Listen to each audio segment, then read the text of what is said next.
Welcome back, everybody. You got Will and I Man here from the Block Runner, MetaZone, Rovi, and MScribe, and we got some Ordinal juice. You seem to like. I was going to say takeover, but I don't think we're taking over anything anymore with Doesn't these look like it. red numbers. What's the opposite of takeover? Ordinal take under? Insurrection. Ordinal Take dissolution? under. Ordinal, yeah. Whatever, dude. Ordinals are dead. That's the point, right? Yeah, they've God been damn dead, it. dude. I'm getting tired of making these videos, but I mean, what can you do? So all we're looking at here is charts and like, market sentiment and such. Yeah. Guess what? Numbers are red. Squiggly lines are going down. I hate it when numbers are red, dude. I know. I mean, I don't not like talking about this because of that. It's just, I mean, we've said many times, and I guess these are opportunities to just. I feel like you need to reprogram your brain to like see red numbers and be like opportunity. Basically, there are opportunities to to commit to that rewiring process, right? Where you don't feel deep emotional distress. Yeah. As a result of living through these periodic points in time, right? Correct. I mean, if you're participating in these markets, this is how it goes, right? So this is just another opportunity to, let's observe what's out there. What could be potential new catalysts when things turn green again? Because as markets go, they go up and down, red and green, whatever the fuck. Yeah. Right. So we're used to this, but nonetheless, let's take witness to it, dude. Yeah. So for those of you who can't read Chinese, right? Can't do that. It says Google is pretty badass, so. Yeah. There are 2 DMT projects in the top 10 of Bitcoin ecosystem NFTs, one of which is NatCats. The other one is Royals DMT Communities. One of the few communities still alive, DMT Nat, is also one of the few inscription tokens with daily trading volume. The total number of inscriptions is over 70,000, and there are less than 50 inscriptions with 24 trading volume. So let's take a look at the image here. Right, we got the usual suspects, and then all of a sudden, NatCats, and then Royals. Yeah, like that was a very hopeful message, right, in that tweet. And then you post a picture, it's like, damn, that doesn't look very good, right? Yeah. So this is becoming normal occurrence. We've been seeing this over the last month. Mm-hmm. A lot of the notable ordinals. I remember at one point in time, the entire space of crypto was taking awareness of it. Our ordinal takeover videos were very bullish. Right. It's fucking Fidelity starting to put out notices. It's hey man, Bitcoin is there's more stuff happening. I thought number only went up. Yeah. Guys, what's happening? Correct. And there's something interesting that we discovered over the weekend. Actually, we had a Twitter space last week. Yeah. And some of you guys popped in and said some interesting stuff that kind of set us in a cascade of new discovery, I guess. Yeah, this is a big deal.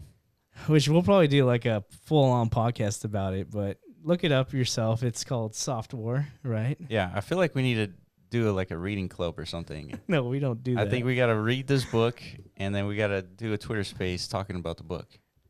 Okay, so let's put that out now. If you guys are watching, there's a book called Software. By Jason Lowry. Soft War. Soft War. Yeah. A play on software. Yeah, it's got a little cow face on the cover of it. Yeah. So very inviting. Yeah, but it's interesting because the people who brought it to our attention during that Twitter space, thank you all for attending, by the way. It was pretty badass. Yeah, it was great. That there's another entity out there, another individual who's putting out a thesis. Yeah. I was hey, you know what? We could probably use Bitcoin for something else. Yeah, something bigger than what we all are aware of, I guess, in its current state. It's we all assume Bitcoin is to be just this immutable ledger of financial transacting. Yeah.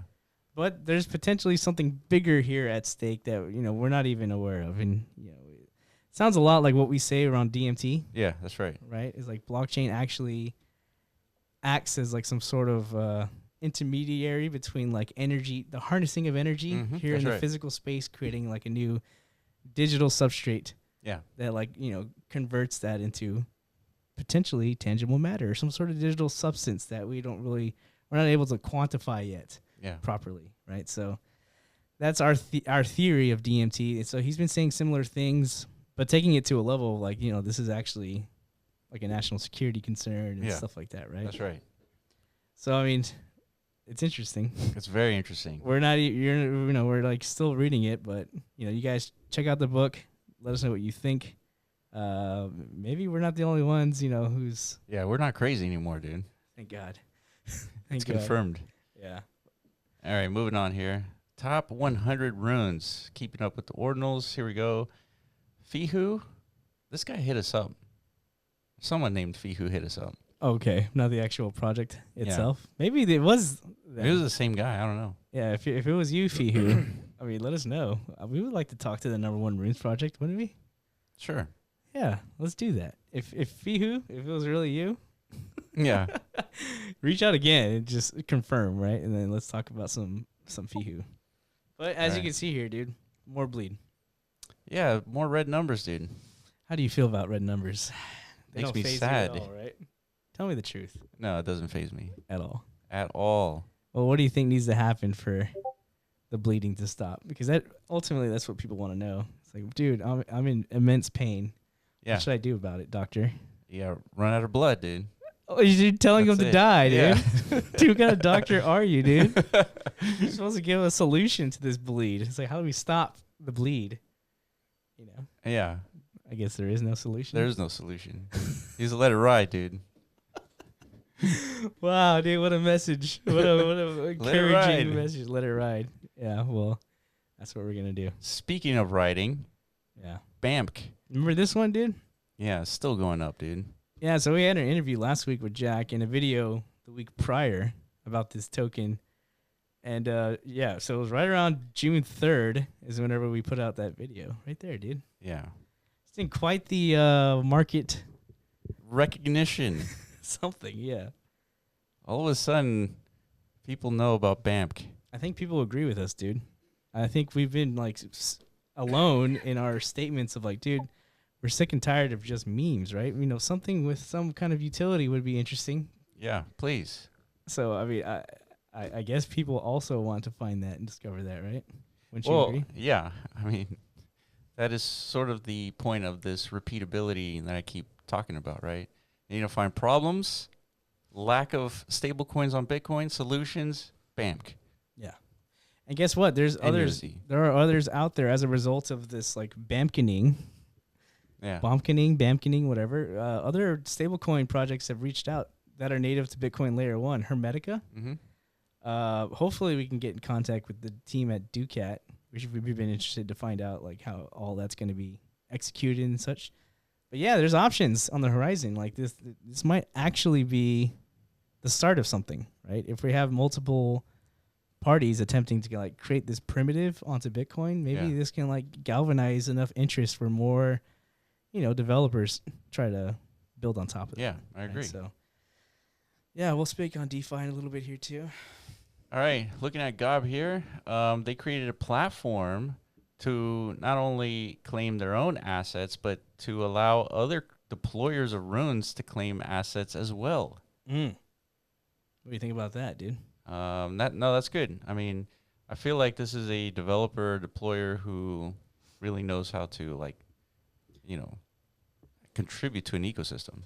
Yeah, that aligns with our like ethos as well. Like everything we've ever done, like in our past as builders, our approach has always been to like platformatize whatever it is we create. Yeah. Right? Whether it's like a metaverse application standard to build, highly functional content in the metaverse space. Like, let's create a framework of how to do that. Mm-hmm. Hence MetaZone was born. Yep. And Meta's proliferated throughout, Decentraland and such. Good times. Remember that? Never do. Good stuff. So I was like, hey, DMT as well. Let's create this protocol framework so people can figure out how to, leverage the data set of Bitcoin to produce, new assets. Yeah. So it's out there. People are using it. So this is good. It's good to see like Rune's founders kind of like following along with that ethos, right? Like we created this really cool, interesting pre-Runes mechanic. Right. I think it was one of the more interesting attempts at doing that. No, Pretty for cool. sure. Yeah, I totally agree. So let's platformatize like how you can just do your own, I guess, interpretations of that. So shout out to this team. Yeah, so it says we're super excited to start helping other projects get their runes out to the community. Yeah, I think that's pretty cool. So let's take a look at Gob. What is it, like sitting at a 10 million market cap or something? So let's see, dude. Let's check back in a couple of weeks, see if the market reacts like the way it did to BAMK. Whoa, dude, what is that? It's a flattening, dude. Oh, it's like a fat finger? Yeah. Okay. It's interesting. Okay, yeah. All right, moving on. Let's go to this article by Johnny Himalaya. Mm. It Yeah, says shout out to you. overview of the emerging Bitcoin Layer 1 DEX landscape. So, so basically, this article kind of points out exactly what's happening as far as DEXs go on Bitcoin, Yeah. and there's quite a number of them.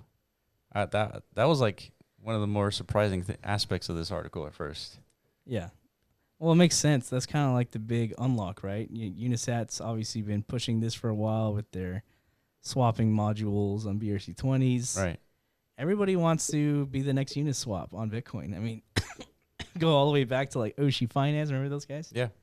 They wanted to do the same thing. Yeah. To the point where they created their own token protocol with CBRC20s, and you got MotoSwap competing for this. Yeah. Everybody wants to swap. Yeah. Right? So talking about missing primitives, that's another one, right? Yeah. Stable coins and decentralized, I guess, token swapping. So Yeah. Yeah, I mean that's absolutely important. And so there's like two aspects. There's like automated market makers, and then there's like I guess another version of enabling swapping mechanics. yeah. And so it goes into detail in here, like how all that works. Yeah, it's going to be interesting to see. I mean, obviously there's quite like a technology race here. And there's going to be other factors, of course, like marketing and just how do you build network effects, maybe through your own token distribution models of some Right. kind. I don't know. This is like the experimental stage of it all. Like which one of these is going to really stand out? Because obviously the most important thing here is like liquidity, right? Yeah. Yeah, so it's basically automated market makers and order books. So we've been dealing with order books for quite a while. It's basically like you want to buy, let's say you want to buy NUSD, and it's like $6,000. Yeah. And like you have to have $6,000 in order to buy $6,000 worth of NUSD. Yeah, you can't just like type in there. It's like, I want 10. or 20 Yeah. or 2 trillion. That's never going to happen. Yeah. Yeah, you don't have that flexibility, the nimbleness to, enter and exit, I guess, positions within like this emerging Bitcoin economy, right? That's right. Hence, this is why things are like pretty slow, Yeah. right? We saw this last cycle. Things didn't really churn up until Uniswap became like a really trusted, reliable mechanism, right? People started pouring in, and projects started being created as a result. Yeah.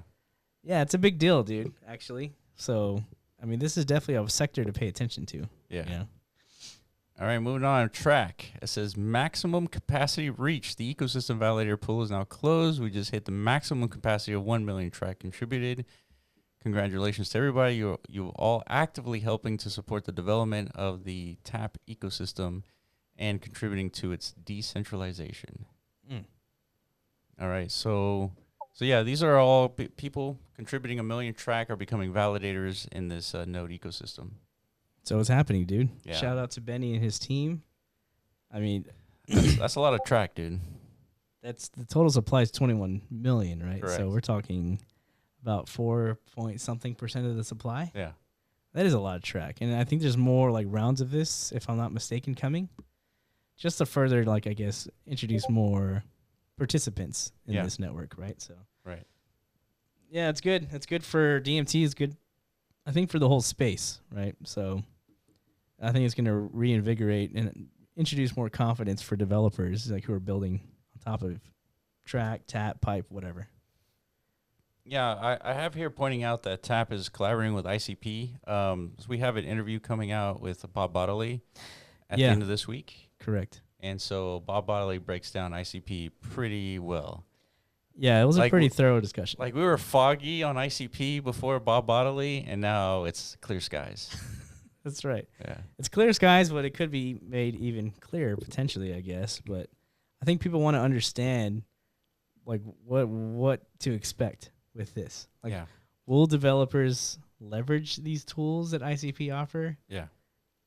That is like the big, and then through the discussion, I even asked Bob, it's like, dude, it seems like ICP is one of those like too good to be true, like things within Web3. I don't know, and so why, considering DeFi has so many like attack vectors on Ethereum, and we're seeing that, right? Yeah. SEC going after Uniswap, whatever. Why not build on a fully decentralized IT stack, which is what ICP says they can offer? Right. those attack vectors no longer exist, right? Yeah. So I guess tune into that to see what Bob's response was. And yeah, I mean, this is part of, I guess, Tap's evolution, you know? Yeah. That's exciting. Since we're building DMT on Tap, this is going to be like a native primitive for us, and we're going to see what we do with ICP. Oh, wow. Yeah. It's declared, dude. It's declared, really? Yeah. Okay. There you go, dude. You can't go back now. Damn it. All right. All right, guys. That's it for us. If we miss anything in the Ordinals ecosystem that is interesting, let us know in the comment section below. I appreciate you guys for watching, and we will catch you in the next video.